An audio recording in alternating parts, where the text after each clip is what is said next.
Hello everyone, and welcome to Biopedia. Back in episode 63, we introduced the field of astrobiology with our discussion of a hypothetical galactic population size.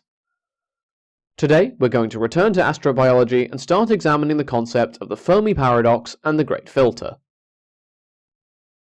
Fundamentally, the Fermi paradox is the question of where everybody is in a universal sense. The question, named for its poser Enrico Fermi, is of why we haven't detected civilization beyond the Earth if it is in fact out there. For example, Frank Drake suggested that, seeing as the galaxy is as old as it is, over 12 billion years incidentally, and the number of stars it contains, one or more civilizations should theoretically have taken over the entire galaxy by this point. There are a number of solutions to resolve the Fermi paradox. One option may be that the Earth is somehow special, the so-called rare Earth hypothesis. It basically holds that one or more figures in what is called the Drake equation is so low that extraterrestrial life is basically absent. By the way, I will come back to the Drake equation in more detail later, I imagine, but for now it's a formula with a series of terms basically describing the steps needed for intelligent life, such as the probability of intelligence forming and the proportion of stars that have planets. As an example, the step for life to form from inorganic matter might be rare. As an alternative hypothesis, humans might not be typical in their desire to chat. There may be other life out there, but it's hiding and doesn't want to interact. Finally, there's the concept of the Great Filter. If Earth isn't particularly special, and there isn't much life out there either, it's possible that there are lots of civilizations, but they don't live particularly long. The idea of some catastrophe which inevitably wipes out life is known as a Great Filter, and it's noted as one that humanity will probably face. More specifically, the event is either one which means intelligence appearing in the first place is very improbable, or else that civilizations wipe themselves out one way or another. Several candidates for the Great Filter have been suggested. For one, it is possible that the difficulty of travelling between the stars is the filter, as supported by Frank Drake himself.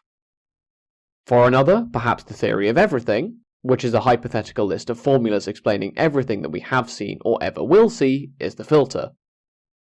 The idea put forward in a 2022 paper is that, if the theory of everything is discovered, the uncovering of novel scientific theorems will stop or slow. If this happens, the exponential population growth of humanity will not be supported. I myself wouldn't think that these statements are necessarily causally linked, but then again, I am not an expert in the field and I have only skimmed the paper, so I will admit my limits. For example, I might not have understood properly what the paper is actually proposing. Finally, it has been suggested that artificial intelligence could be the catastrophe that's waiting to happen. This all admittedly sounds very doom and gloom. However, ways of avoiding the Great Filter have been suggested. If humanity were to become multiplanetary, our species would be safe from any disaster that could befall life on Earth, the thinking goes. It's been suggested that humanity entered a dangerous window of time when nuclear weapons were invented and used at the close of World War II. This period of time won't be over until such time as we conclusively venture beyond the Earth. This thinking does make some sense. The Cuban Missile Crisis in 1962 is an example of two nuclear superpowers playing chicken with each other, and fits well with this idea of nuclear weapons creating the dangerous time window.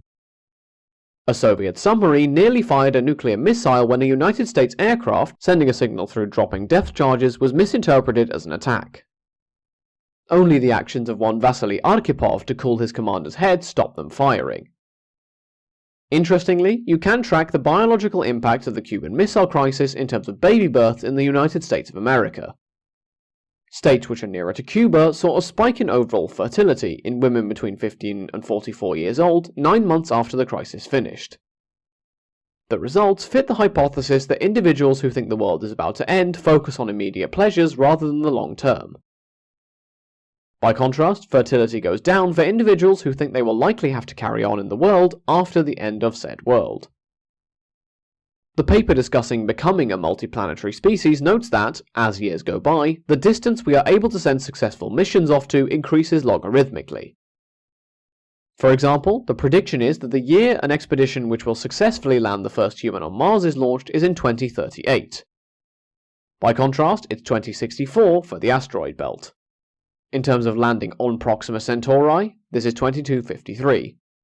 The numbers go up to 2269 for Tau Ceti, 2289 for the TRAPPIST-1 star system, and 2381 for the region 4 kiloparsecs away from the centre of the Milky Way. By the way, a parsec is a unit of distance equal to 3.26 light-years. What is the significance of each of these places? Well, for one, Proxima Centauri is the closest star to our own Sun. Tau Ceti is a star about 12 light-years away from the Earth, and has two planets, Tau Ceti E and F, one of which is in the habitable zone. TRAPPIST-1 is a red dwarf star lying about 40 light-years away from the Sun. It has 7 planets going around it, all of which are made of rock, and all of which could have water present at their surfaces. Finally, the area 4 kiloparsecs away from the middle of our own Milky Way is the area which statistics have indicated as the area being most likely to have once had complicated life forms. Essentially, the paper argues for a proactive, maintained approach to space travel, which is seen as crucial to our species making it in the long run. So, that's it for today. Thanks for listening. Feel free to get in touch at the show's email address for any questions, comments, or topic suggestions. Until next time, have a great week, everyone.